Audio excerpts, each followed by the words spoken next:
All right, origins of Judaism.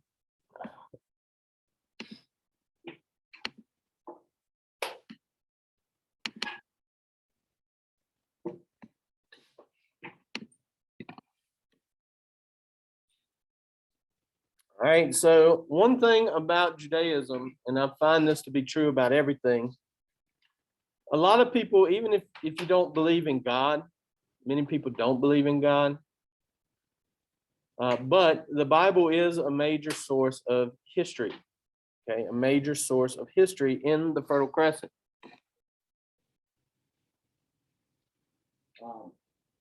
In fact, many things that you learn in the Bible, stuff we've already talked about, the Assyrians, the Hittites, eventually, we talk about Christianity, that's the New Testament and the Old Testament. A lot of the stuff like Moses, when you read about Moses, these are significant parts of history because Moses is important to the Jewish people. He led them out of what?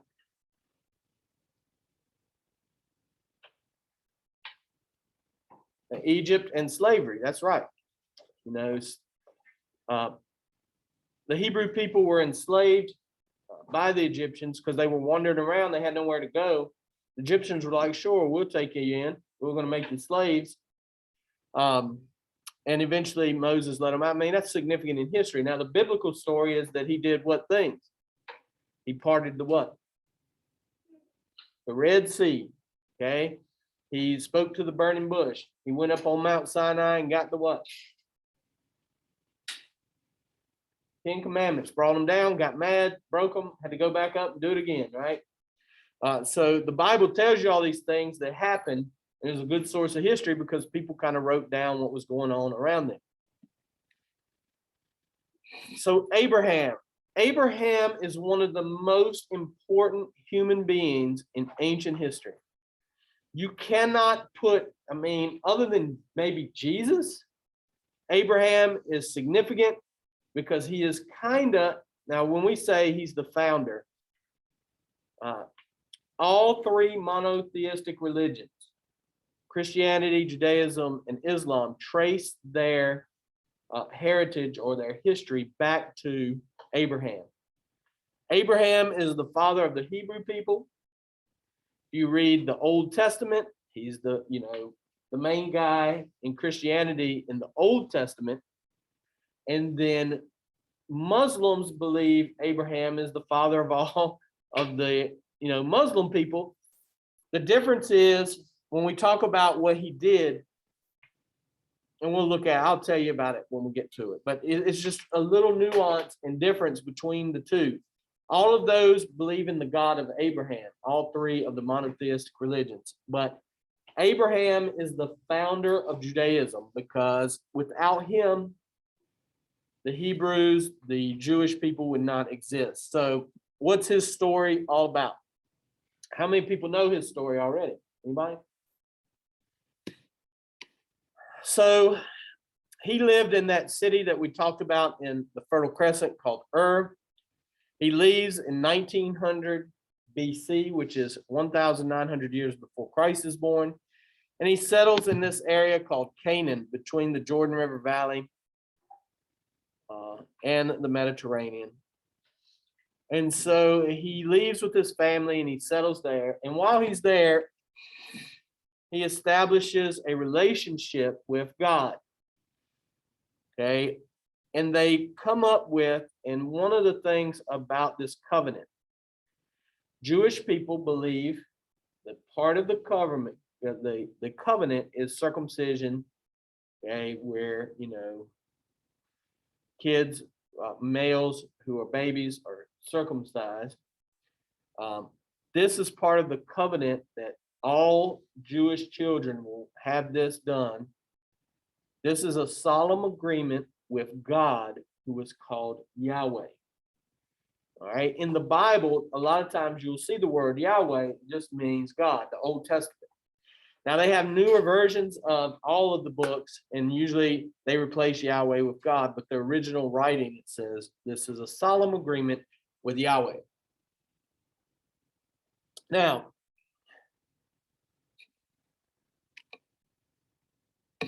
Jews trace their heritage through Jacob. Now, the thing about that is, and we're going to go back to this. Do y'all know what is happening in this right here? All right, so God sends an angel to tell Abraham to sacrifice his son Isaac. Okay. While he's getting ready to do it, you see it right here. The angel comes because he knows that Abraham is loyal to God, and he tells Abraham, "Don't kill your son. Instead, kill this sheep or this ram." And so this is where he established that covenant, because he doesn't have to kill Isaac. He kills the sheep, and then Isaac and his ancestors will be like Jacob and form the 12 tribes of Israel. The difference between this and Islam is, in Islam, it's not Isaac, but it's Ishmael. And so Ishmael is the main kid, and God saves him to Muslims. God saves Ishmael. He becomes the father of all the Muslim people.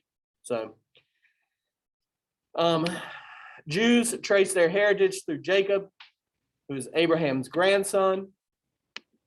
Jacob's sons establishes the 12 tribes of Israel. So drought in Canaan forced the Hebrews to go to Egypt, where they were enslaved for 400 years is a long time. So basically the Hebrew people lived there as slaves. Still their children were born, they were slaves. Their children, their grandchildren were slaves. Generations of Jewish people being born into slavery. It does show you, when you see the people that look like this, who are different from the Egyptians, they are the Hebrew slaves. Moses led the Hebrews out of slavery on what we call the Exodus. So the Exodus, if you look in the Old Testament, there's a whole book of the Bible dedicated to this thing, because it wasn't easy. May I have your attention, please? Bus 67 just arrived. Please admit those students without tardy penalty. Bus 67 just arrived. Please admit those students without tardy penalty. Thank you. When they leave, okay, and back during this time, no compass, no this, no that, they get lost. Things happen. There's an interesting theory about aliens in all this that I think is interesting, but what happens to them is they wind up in this area for 40 years. So this is Egypt. Here's where they're trying to get to, up here where you see Jerusalem, that area, Canaan, the land of milk and honey. You see that in the Bible. They wind up here in what is called the Sinai Peninsula, which has very little, fertile land, no animals. How did they survive? Well, the biblical story is that God literally dropped food on top of it. And the food was called, I have to look it up. I can't remember, like Pasea or something, but they dropped food on them. Now, a lot of ancient alien people were like, well, the aliens wanted these people to continue to live, so they dropped food on them. But if you look at the biblical story and you look at that, it's kind of a weird thing. Also, this is where you see the Red Sea, right? You got to think about this now. The biblical story is, let me see, go back. It doesn't show you, but the biblical story is Moses and the Hebrew people rolled up on this. What are they going to do? Okay, so you come here, maybe like right here. You'll have to walk all the way what? Around. So he does what right here? He parts the Red Sea. That's the biblical story. Okay. I mean, we know they made it back. We know Moses led them on the Exodus out of slavery, and that they wandered in this area for a long time. So once again, and you don't have to know all this stuff, I tell you, this is important though. Moses is the one who gets the 10 Commandments. The 10 Commandments are the Jewish moral and religious sort of ethical codes, almost like a code of law. it's different from Hammurabi's code because it does not list a punishment. The punishment is you probably going to what? Probably going to burn in hell. That was the punishment. And the Jews and Hebrews, their version of like hell and heaven is a little like different. Like as the New Testament goes into more detail, theirs is more vague, a little bit more vague. In fact, there's an episode, and what I learned about Jewish people, I do learn off of television shows. There was a television show called Curb Your Enthusiasm. It's a comedy on HBO. It's probably not for young people, but Larry David is a Jew, but he's not a good, like a real good practitioner of it. But he like dies on the operating table, and he goes to what he thinks is Jewish heaven. And the people that are there are like, we don't like you, so they send him back, and he comes back to life. But a lot of things that you learn about the Jews. For example, there's it's not a great show, it's a stupid show. It's called Hogan Knows Best. Do y'all know who Hulk Hogan is?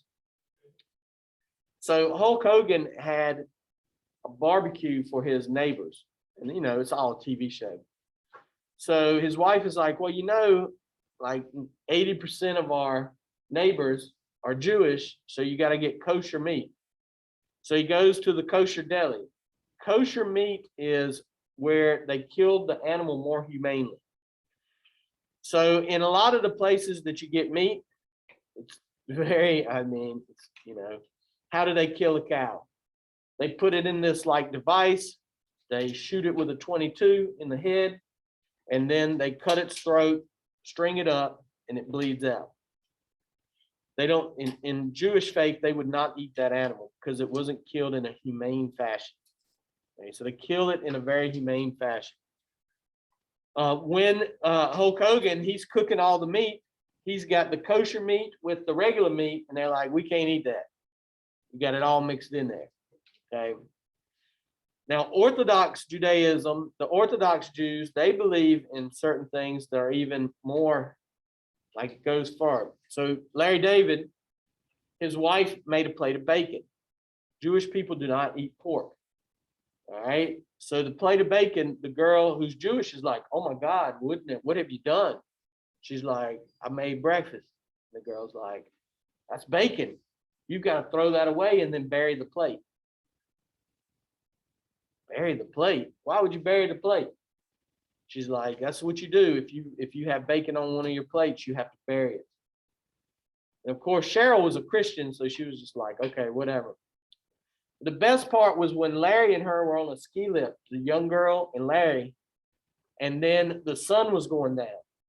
So in Orthodox Jewish belief, a woman who's not married can't be with a man who's not her husband after dark. And so they're up on the ski lift, and she's like, well, look, Larry, I cannot be up here with you after dark. And Larry's trying to get a kidney for his friend from her father. And he's like, well, what do you want me to do? And she's like, jump. And he laughs, he goes, you gotta be kidding. And she's like, if you don't jump, I'm gonna have to. And so they're up, like 40 feet. And then Larry's like, well, I ain't jumping. And she jumps off. Like, ah. But of course, his friend didn't get the kidney and was moved down the list. But anyway, a lot of what you learn about the Jewish faith is about these things. But 10 Commandments were given to Moses by God himself. Many of you know these because you've been to Christian churches. This is also a part of Christianity, but for the Jews, this is very important. Do not worship any other gods is number one on the 10 Commandments. This is what made Moses so mad. He was like, look at all this idolatry, people worshiping idols. So he threw them down and got mad. Do not make any false idols. Do not misuse the name of God or like say the Lord's name in vain. Keep the Sabbath holy. Honor your father and mother. How many of y'all do that? It's tough. Even my mom drives me crazy, so I don't know. Do not commit murder. Do not commit adultery. Do not steal. Do not lie. Do not covet something that belongs to someone else. All this you don't really have to know. The return to Canaan was led by Joshua. Canaan is known in the Bible as the land of milk and honey. Hebrews had to fight the Canaanites and the Philistines. They were able to beat the Canaanites, but they could never really kill the Philistines. In fact, the story of David and Goliath, Goliath is a Philistine, a Philistine giant. The 12 tribes united under Saul, and then eventually King David made Jerusalem the capital. King Solomon led Israel to its height of power and wealth. He did this with trade with the Arabian Peninsula. He built this great temple here in Jerusalem. That's Solomon's temple. Here's what happened after his death. 10 northern tribes formed Israel, and the 2 southern, created Judea, or where you would find the capital of Jerusalem, which is one of the holy cities. So there you see Israel is here, Judea is down here. This is, I don't like this picture here because this is actually an Islamic building that you will have to know. It's called the Dome of the Rock. This is where Muslims believe Muhammad died and ascended to heaven. All right, so the Assyrians conquer Israel, Chaldeans conquer Judea, and then destroy Jerusalem. Prophets, messengers sent to reveal the word of Yahweh and to encourage the Hebrews to return to honoring that covenant. Here's what you really have to know. Okay, what you have to know is the holy book is the Torah. And I am going to try to show you the video. It doesn't work on here now, but the Torah is the holy book, excuse me. It's the first 5 books of the Old Testament. Now, if you are a Christian, my son had to memorize the names of all the books of the Bible. And there's more than 5 books in the Old Testament because only the Hebrews use only 5 books of the Old Testament. Okay, this is their history and law. So they place a great value on human life and kindness. They had a choice between good and evil. Yahweh allowed them to make these choices. Here's the key thing about the Hebrews. They are the first monotheistic religion, meaning this is the first major. See, when we say this, I think about Zoroastrianism, and you'll learn about that here soon too. Zoroastrianism was kind of a monotheistic religion, but this is the first major one. Hebrews are the first people to accept the belief in a single God, creator. So they're the first monotheistic religion. That is something you really need to know.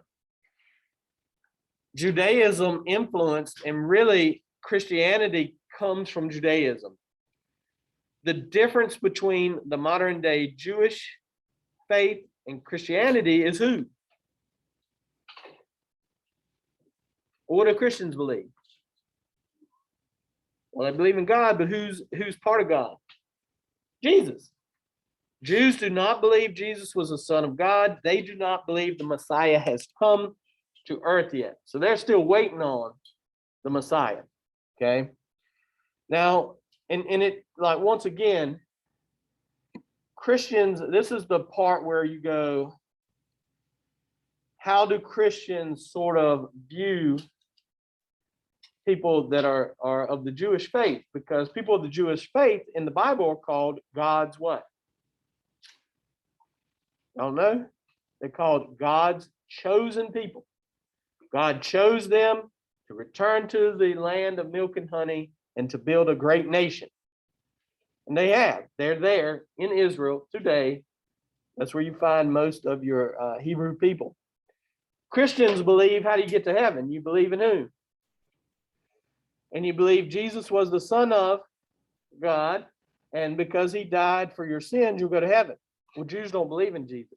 What's going to happen to them? Even though they're God's chosen people. It's a lot of throughout history, Jews and Christians, they kind of get along. They don't really get along. Now Muslims don't get along with either one. for many reasons, mainly because of the Holy Land. And when we talk about the Crusades led to Christians doing bad things.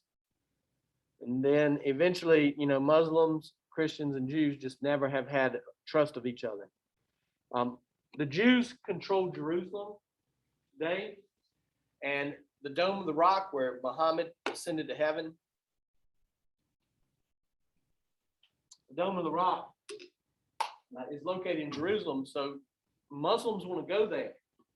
But who's in control of it? The Jews. The Jews are scared that Muslims are going to come blow themselves up there, because that happens. So they don't let them in. And Palestine, the Palestinians think they should be, in control of what the Jews have control of Israel. So Judaism, Christianity, and Islam, in reality, all worship the monotheistic God of Abraham, but they don't get along and they differ.